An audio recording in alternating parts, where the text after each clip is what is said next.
Hello students, I welcome you to P3 training station. Here you get the basics of English grammar and the practical uses of English grammar in all types of competitive exams. So stay connected. तो आज का जो topic होने वाला है वो है reflexive pronouns. Reflexive pronouns की डिटेल्ड स्टडी हमारा एक अलग वीडियो होगा प्लेलिस्ट में, आप वहां पे देख सकते हैं। मैं आज की क्लास में इन 5 वर्ब्स के बारे में बात करने वाला हूं जो बिना रिफ्लेक्सिव प्रोनाउंस के सेंटेंस में गलत मीनिंग देते हैं और पूरा का पूरा सेंटेंस इनकरेक्ट हो जाता है।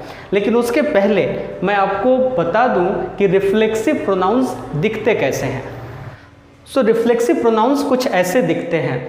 आई का रिफ्लेक्सिव माई सेल्फ, ही का हिमसेल्फ, यू का योर सेल्फ, दे का देमसेल्व्स, आवर का आवर सेल्व्स, शी का हर सेल्फ, इट का इट सेल्फ। अब मैं आपको उन वर्ब्स का लिस्ट बताता हूं जो बिना रिफ्लेक्सिव प्रोनाउंस के सेंटेंस में मीनिंग नहीं दे पाते और सेंटेंस इनकरेक्ट हो जाता है। वो वर्ब्स हैं absent, address, avail, pride and plume.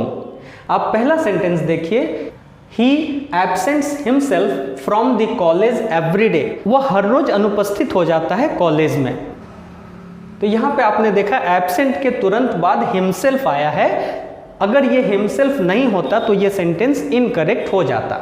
Second sentence है I availed myself of casual leave. एक वर्ब होता है अवेल्ड ऑफ, और ये वर्ब है ना हमेशा ऑफ के साथ ही यूज होता है सेंटेंस में। लेकिन जहां कहीं भी ये यूज होगा वहां पे अवेल्ड ऑफ के बीच में रिफ्लेक्सिव प्रोनाउंस का होना जरूरी है, नहीं तो सेंटेंस इनकरेक्ट हो जाता है। थर्ड सेंटेंस देखिए, he prides himself on his style. उसको अपने स्टाइल पे गर्व है। ही प्राइड्स हिमसेल्फ।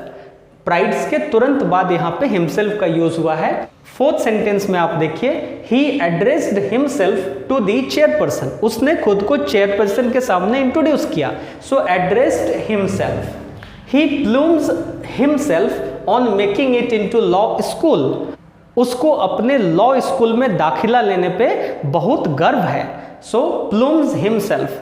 प्लूम्स का मतलब होता है, मैंने यहाँ आपके लिए लिख दिया है, पहला ड्रेस और ग्रूम विथ इलाबोरेट केयर। बहुत ही तन्मयता से सजना धजना संवरना, उसको हम बोलते हैं प्लूम। दूसरा मीनिंग होता है ग्रुप ऑफ फीदर्स। आपने देखा होगा आकाश में अचानक से कुछ फीदर्स उड़ने लगते हैं। So that group of feathers is called plume. और थर्ड जो इसका मीनिंग है, बी प्राउड ऑफ। प्लूम्स का यूज जब कभी भी प्राउड ऑफ के सेंस में होगा तो उसके साथ रिफ्लेक्सिव प्रोनाउंस का आना मस्ट है। अब मैं आपको जो ये अवेल्ड ऑफ है इसके बारे में थोड़ी सी विस्तृत जानकारी दे देता हूं। अवेल्ड ऑफ मीन्स किसी भी चीज का फायदा उठाना। ये जो वर्ब है ना अवेल्ड ऑफ, पहली बात तो ये हमेशा ऑफ प्रेपोजिशन के साथ आता है, और दूसरी बात गलती से हम लोग कभी कभी इस अवेल ऑफ का यूज पैसिव सेंटेंसेस में भी कर देते हैं, जो कि बिल्कुल गलत है। तो आप यहां देखें, the offer was availed of by me. मेरे द्वारा ऑफर का फायदा उठाया गया। ये जो सेंटेंस है ये पैसिव सेंटेंस है और यहाँ पे अवेल्ड ऑफ का यूज मैंने किया है, जो कि इनकरेक्ट है। आप गलती से भी भूल कर भी अवेल्ड ऑफ का यूज पैसिव सेंटेंस में नहीं करेंगे। दूसरा जो इंपॉर्टेंट नोट आपके लिए है, enjoy. I enjoy the movie, ये सही है, लेकिन आई एंजॉयड यस्टरडे, यहाँ पे तो कोई ऑब्जेक्ट नहीं है, तो ये सेंटेंस गलत होगा। ही एंजॉयड लास्ट नाइट, ये सेंटेंस गलत होगा क्योंकि यहाँ पे कोई ऑब्जेक्ट नहीं है। So he enjoyed the movie last night, ये सेंटेंस सही होगा। तो क्या आपने सीखा? आपने सीखा एंजॉय एक ऐसा वर्ब है जो बिना ऑब्जेक्ट का गलत सेंस देता है, सेंटेंस इनकरेक्ट हो जाएगा।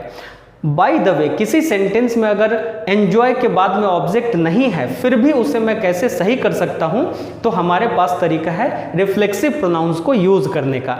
आप देखिए यहाँ पे मैंने सेंटेंसेस लिखा है, आई एंजॉयड यस्टरडे, ये सेंटेंस गलत है क्योंकि यहाँ कोई ऑब्जेक्ट नहीं है। लेकिन अगर मैं लिखता हूँ I enjoyed my self yesterday, यहाँ ऑब्जेक्ट की जगह पे मैंने माई सेल्फ रख दिया, जाकर के ये सेंटेंस सही हो गया है।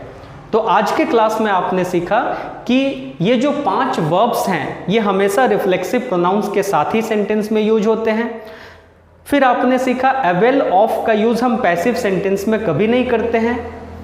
और फिर आपने सीखा कि अगर किसी सेंटेंस में एंजॉय के बाद में ऑब्जेक्ट नहीं है तो उसमें आप रिफ्लेक्सिव प्रोनाउन का यूज करें, वो सेंटेंस सही हो जाएगा। तो स्टूडेंट्स, लिस्ट में मैंने एंजॉय को भी अलग से शामिल कर दिया। अलग से इसलिए शामिल करना पड़ा कि इसके साथ ऑब्जेक्ट भी आता है, लेकिन अगर ऑब्जेक्ट नहीं है तो ये रिफ्लेक्सिव प्रोनाउन से काम चला लेता है। लेकिन ये जो 5 वर्ब्स हैं ये हमेशा रिफ्लेक्सिव प्रोनाउन ही खोजते हैं, बिना रिफ्लेक्सिव प्रोनाउन के ये इनकरेक्ट सेंटेंस देते हैं। उम्मीद करता हूं कि आज के सेशन में आपने कुछ जरूर सीखा होगा।